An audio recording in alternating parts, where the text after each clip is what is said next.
என் இதயமாய் என் தெய்வமாய் திகழும் அம்மா அவர்களை வணங்குகிறேன்.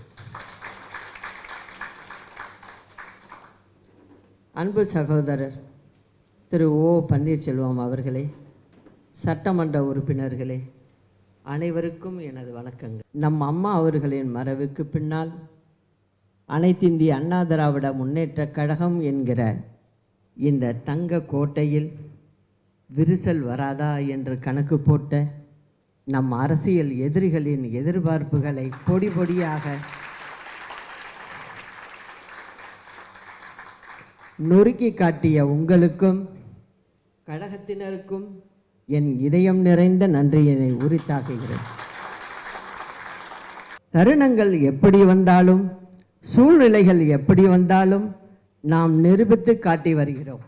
கழகத்திற்கு சோதனைகள் வந்தபோதெல்லாம் நம் அம்மா அவர்கள் முதல்வராக தொடர முடியாதபடி தடங்கல்கள் வந்தபோதெல்லாம் கழக தலைமைக்கு விசுவாசமாக திகழ்ந்தவர் நம் அன்பு சகோதரர் திரு ஓ பன்னீர்செல்வம் அவர்கள். மாண்புமிகு அம்மா அவர்கள் மறைந்துவிட்டார் என்ற பேரிடி விழுந்தபோது நிலைகுலைந்த எனக்கு அப்போதே அன்பு சகோதரர் திரு ஓ பன்னீர்செல்வம் அவர்கள் என்னை கட்சியின் பொதுச் செயலாளராகவும் தமிழக முதல்வராகவும் பொறுப்பேற்க வேண்டும் என்று முதலில் வலியுறுத்தி வேண்டினார். ஆனால் அப்போது எதையும் ஏற்கும் மனநிலையில் நான் இல்லை. அம்மா அவர்கள் நம்மிடம் இல்லை என்ற சூழ்நிலையில் கழகத்தினரின் வேண்டுகோள் அன்றாடம் அம்மா அவர்கள் வாழ்ந்த இல்லத்தில் வந்து என்னை சந்தித்த கூறியதன் அடிப்படையில் கழக பொதுச் செயலாளராக நான் பொறுப்பேற்றேன்.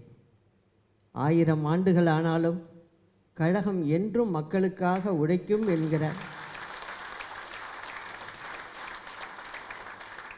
நம் அம்மா அவர்களின் கனவை ஈடேற்ற அம்மாவின் பிள்ளைகளின் கோரிக்கையை வேண்டுகோளை நிறைவேற்ற வேண்டிய கட்டாயம் எனக்கு.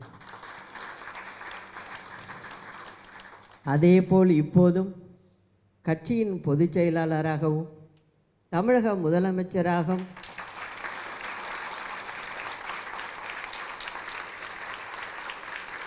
ஒருவரே இருக்க வேண்டும் என்பது அனைவரும் வலியுறுத்தி வந்ததன் விளைவாக உங்கள் அனைவரின் கோரிக்கைகளையும் நான் ஏற்கிறேன்.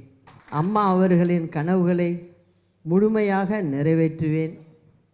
மாண்புமிகு அம்மா அவர்களின் வழியில் மக்களுக்காக இந்த ஆட்சி செயல்படும் என்ற உறுதிமொழியை வழங்கி